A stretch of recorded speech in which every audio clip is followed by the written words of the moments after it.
Hello friends, इस video में हम अनुसूचियों के बारे में पढ़ने वाले हैं। जैसा कि आपको पता है, हमने शुरुआत में पढ़ा था कि जो ये नगर पालिका अधिनियम है 2009 का, इस नगर पालिका अधिनियम में टोटल 17 अध्याय है, 344 धाराएं और 6 अनुसूचियां हैं। अब ये अनुसूचियां हम इस चैप्टर, हमने, आपको याद होगा कि पिछली बार हमने 7वां चैप्टर पढ़ा था ना, थोड़ा सा टाइम हो गया। 7वां चैप्टर हमने किया था, धारा 101 से लेकर 140 तक हमने धाराएं पढ़ी थी। ये सारी की सारी अनुसूचियां जो थी, 6 अनुसूचियां टोटल है ना। हम थोड़ा सा इस पर बात कर लेते हैं। देखो, अगर हम बात करें नगर पालिका एक्ट, नगर पालिका अधिनियम 2009, राजस्थान नगर पालिका अधिनियम 2009,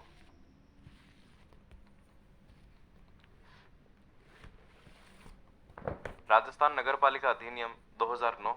टोटल अध्याय की बात करें तो अध्याय कितने हैं? अध्याय हमने पढ़ा था 17 अध्याय है। धारा की बात करें तो धारा कितनी है? टोटल 344 धाराएं हैं। और अनुसूचियों की बात करें, पीछे कुछ सूचियां दे रखी है पीछे, इसलिए इसे हम कहते हैं अनुसूचियां। तो अनुसूचियां कितनी है? टोटल 6 अनुसूचियां दे रखी है। अब वो 6 अनुसूचियां हम यहाँ पर पढ़ने वाले हैं। संभवतः इससे भी जुड़े हुए कुछ सवाल एग्जाम में पूछे जा सकते हैं, तो इसको हम यहाँ पर देख लेते हैं एक बार। अब यहाँ पर क्यों पढ़ रहे हैं? तो आपको याद होगा, जब पिछली बार हम अध्याय 7 पढ़ रहे थे तो अध्याय 7 में अलग अलग धाराओं में अलग अलग अनुसूचियों का जिक्र हो रहा था, और सारी की सारी 6 अनुसूचियां इस अध्याय 7 में ही हमने पढ़ी थी। तो एक बार तो थोड़ा सा हम रिवाइज भी देख लेंगे उस अध्याय 7 में क्या था, और इस अनुसूचियां, तो वो अनुसूचियों में क्या क्या मैटर लिखा हुआ उसके बारे में हम जानने वाले हैं। अब यहाँ से सवाल कैसे पूछा जा सकता है उस पर हम देख लेते हैं। देखो, पहली अनुसूची, यहाँ से जो सवाल की संभावना है वो एक तो ये पूछा जा सकता है भी किससे रिलेटेड है, प्रथम अनुसूची किस धारा से रिलेटेड है। तो एक तो धारा याद रखना है कि ये धारा 108 से जुड़ी हुई है, खंड ख से जुड़ी हुई है। इतना याद रखने की विशेष आवश्यकता नहीं, बस इतना सा भी याद रख लेंगे कि ये धारा 108 से जुड़ा हुआ है, और किस मैटर से जुड़ा हुआ इतना भी याद रख लेंगे तो काफी हो जाएगा। तो धारा 108 से जुड़ी हुई जो पहली अनुसूची है, इस पहली अनुसूची में क्या है कि नोटिस के बारे में है। तो देख लेते हैं, पहले ऐसा करते हैं कि धारा 108 लिखा, तो धारा 108 इसमें लिखा हुआ, धारा 108 का खंड ख देखिए, देख लेते हैं क्या है। तो इसमें धारा 108 में क्या था? ये चैप्टर 7 है, अध्याय 7 का धारा 108 था। धारा 108 में लिखा हो कर अधिरोपण के पूर्व की प्रक्रिया, हमने पढ़ा था। हमारा जो चैप्टर था उसका नाम था नगर पालिका राजस्व। नगर पालिका को राजस्व कहां से मिलता है? अलग अलग प्रकार के टैक्स के बारे में हमने बात की। तो इसमें लिखा हुआ कि टैक्स के अधिरोपण की प्रक्रिया क्या होगी? तो प्रक्रिया में लिखा हुआ नगर पालिका साधारण बैठक में संकल्प पारित करेगी। तो संकल्प पारित करेगी यहाँ पर। और धारा 103 में वृद्धिनिष्ठ जो भी अलग अलग प्रकार के कर है उस कर को करेगी और एक प्रारूप तैयार करेगी। ये सारा चीजें हमने पढ़ ली थी। फिर उन सबके यहाँ अलग अलग रेट्स वगैरह हमने पढ़ा था। तो संकल्प पारित हो गया। तो जब ऐसा संकल्प पारित कर दिया जाए तब नगर पालिका इस प्रकार तैयार किए गए प्रारूप नियमों की प्रथम अनुसूची में दिए गए प्रारूप में एक नोटिस के साथ प्रारंभ करेगी, प्रकाशित करेगी।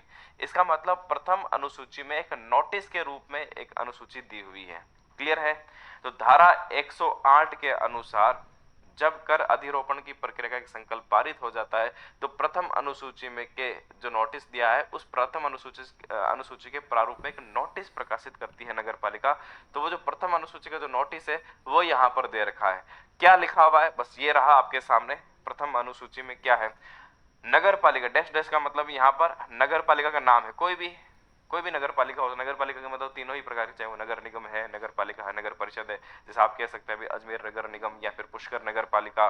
तो पुष्कर नगर पालिका के सभी निवासियों को इसके द्वारा नोटिस, यानी कि यहाँ पर नाम आएगा, के द्वारा नोटिस दिया जाता है कि नगर पालिका संलग्न नियमों में परिभाषित कर, पथ कर या यथास्थिति जो भी उपकर अधिरोपित करना चाहती है, प्रस्तावित कर के संबंध में आक्षेप, आक्षेप का मतलब किसी को भी किसी तरह की आपत्ति हो इस पर, तो आक्षेप करने वाला नगरपालिका कोई भी निवासी इस नोटिस की तारीख से 1 मास के भीतर भीतर, ये धारा में भी लिखा हुआ, इस नोटिस में भी लिखा हुआ कि 1 मास के भीतर भीतर नगरपालिका को अपने लिखित आक्षेप भेज सकेगा।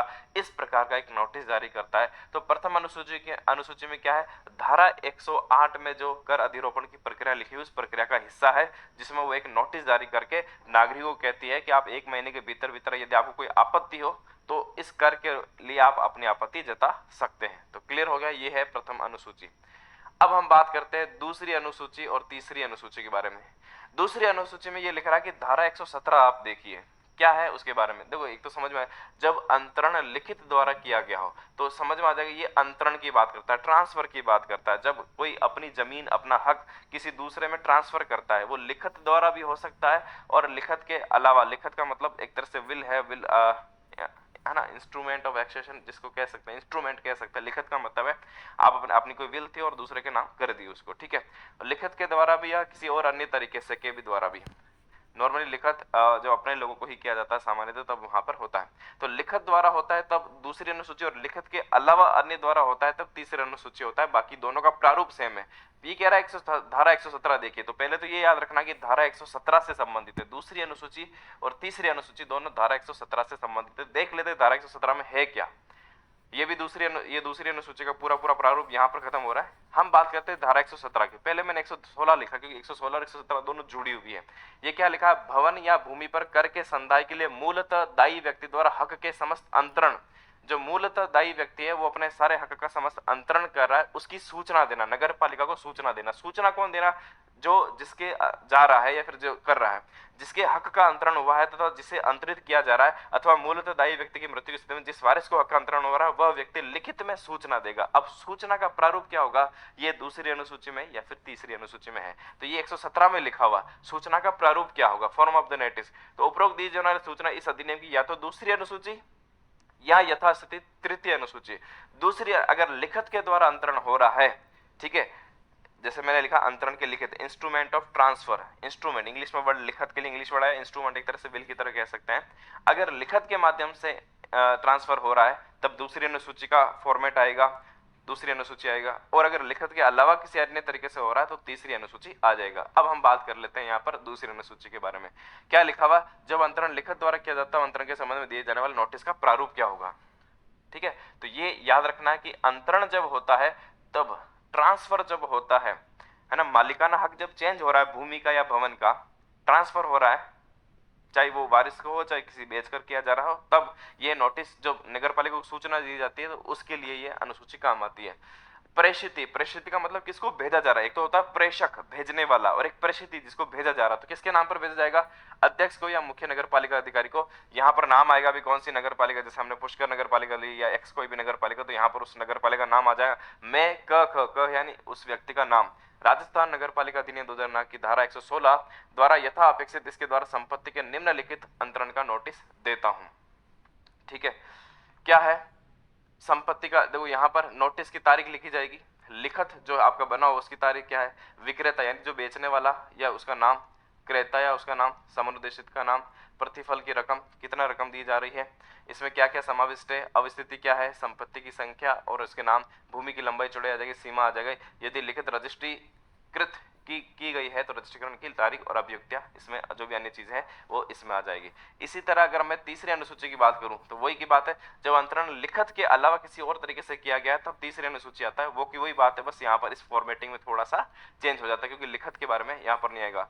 वही सेम बात हो जाएगी, अध्यक्ष से मुख्य नगर पालिका अधिकारी को लिखा जाता है और ये नोटिस आता है। इसमें नोटिस की तारीख, नगर पालिका के रजिस्टर में संपत्ति इस समय किसके नाम दर्ज है उसका नाम आ जाएगा, वह किसके नाम से अंतरित की जाएगी, अभी उसके अंदर क्या क्या समाविष्ट है, अवस्थिति कहां पर है, संपत्ति की संख्या है, नाम, भूमि की लंबाई चौड़ाई, उसकी सीमाएं और उसकी अभियुक्तता जो भी अन्य विवरण है।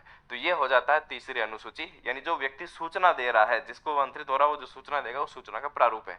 अब बात करते हैं चौथी अनुसूची। चौथी अनुसूची में एक तो आपको यही याद रखना किस धारा से संबंधित है, धारा 130 से संबंधित है। और किससे संबंधित है उस धारा 130 में, क्या है, मांग का जो नोटिस है उस नोटिस से संबंधित है।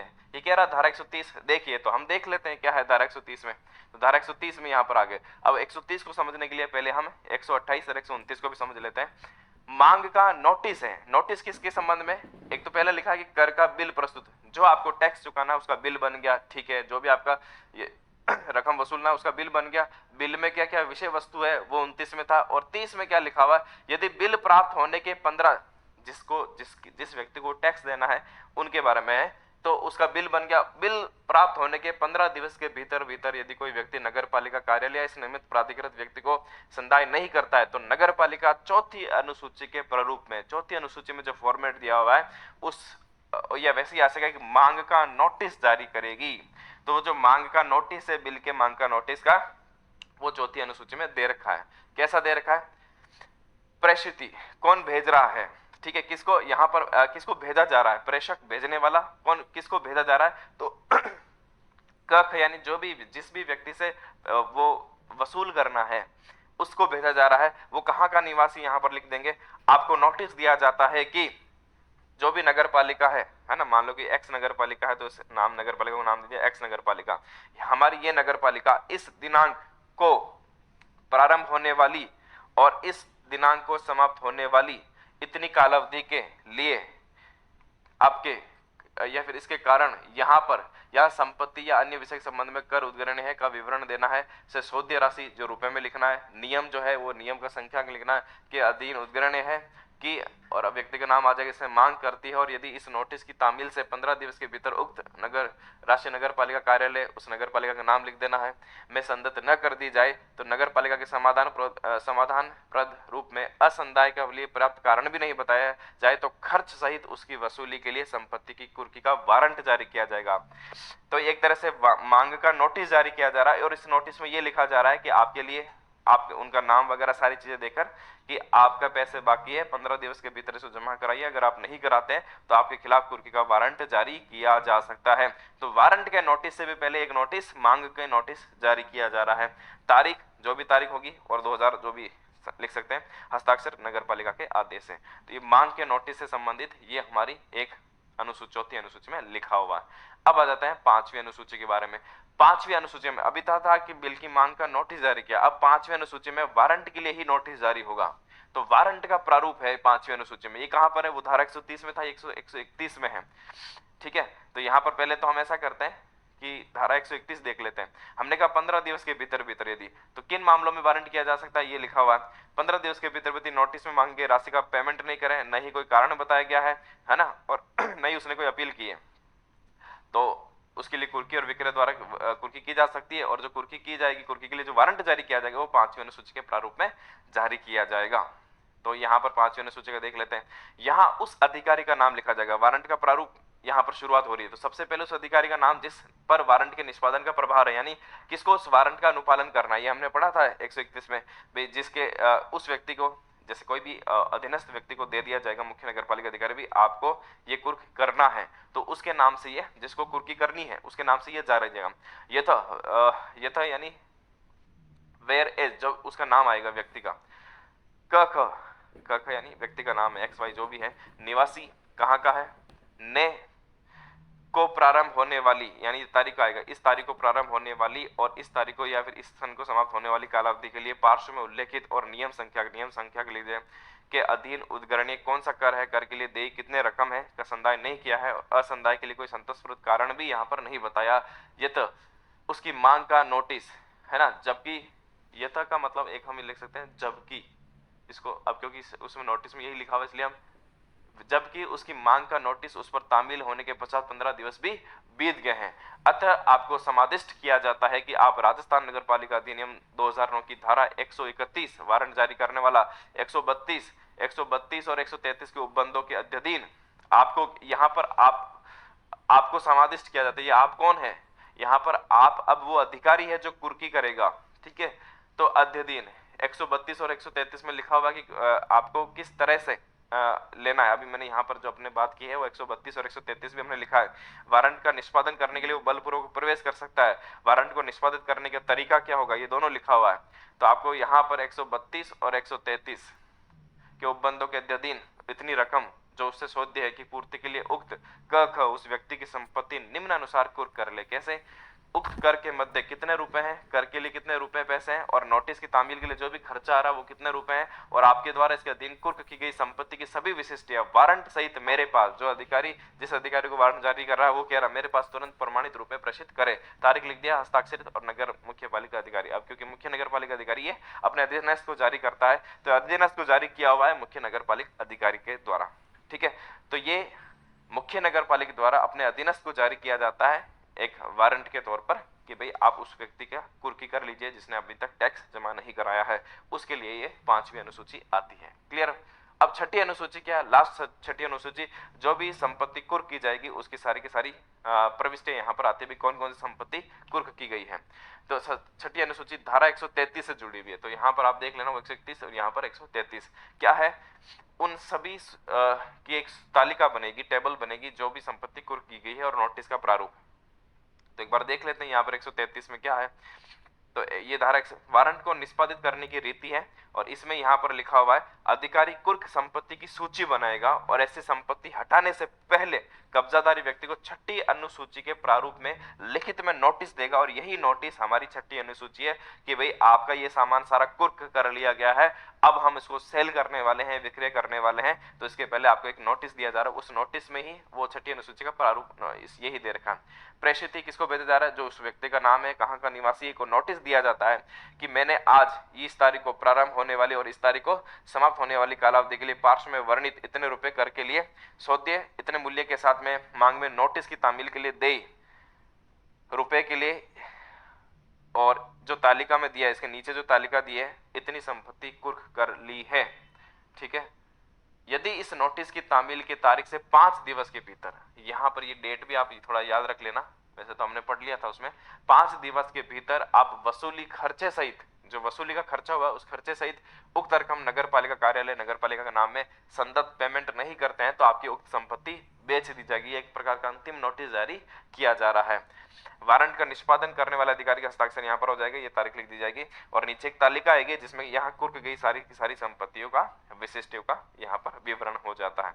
तो ये इस प्रकार सारी की सारी 6 हमारी अनुसूचियां थी टोटल। इस पूरे जो नगर पालिका अधिनियम है उसमें कुल 6 ही अनुसूचियां, और सारे की सारी 6 अनुसूचियां उसी ये जो अपना चैप्टर 7 है इसी में आता है। तो इसके बारे में हमने पढ़ा।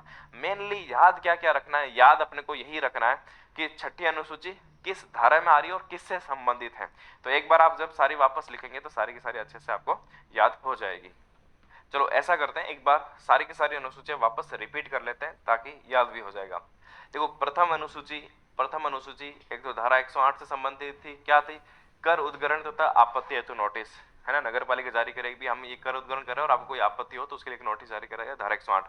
दूसरी और तीसरी अनुसूची हमने दोनों पढ़ा था कि अंतरण, किसी में भी कोई भूमि या भवन का अंतरण हुआ है, ट्रांसफर हुआ है, तो उसकी सूचना वो व्यक्ति देगा, उसका प्रारूप क्या होगा, धारा 117 में लिखा हुआ दूसरी और तीसरी अनुसूची। अगर लिखत के द्वारा हुआ है तो द्वितीय में, और लिखत के अलावा किसी में हुआ तो तीसरी अनुसूची।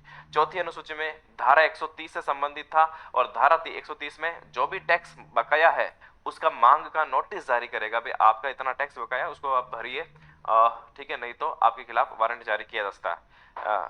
पांचवी अनुसूची में उसी वारंट के बारे में लिखा हुआ है, धारा 131 में दिया हुआ है, अगर वो मांग का नोटिस का पालन नहीं करता है तो वारंट जारी किया जाएगा, अब आपकी संपत्ति कुर्क की जा सकती है। अब छठी अनुसूची में वो उसी धारा 133 में लिखा हुआ है, कुर्क संपत्ति कुर्क करने के लिए जो कुर्क कर दी गई उसको सेल करने का नोटिस। तो कौन कौन सी संपत्ति कुर्क की गई उसकी लिस्ट बनेगी, उसकी तालिका बनेगी, और उसको सेल करने का नोटिस दिया जाएगा, वो षष्ठम अनुसूची में लिखा हुआ है। तो इस तरह से ये सारी की सारी अनुसूचियां, इसको आप अच्छे से एक बार देख लेना। ठीक है, तो वापस नेक्स्ट वीडियो में मिलते हैं। Thank you.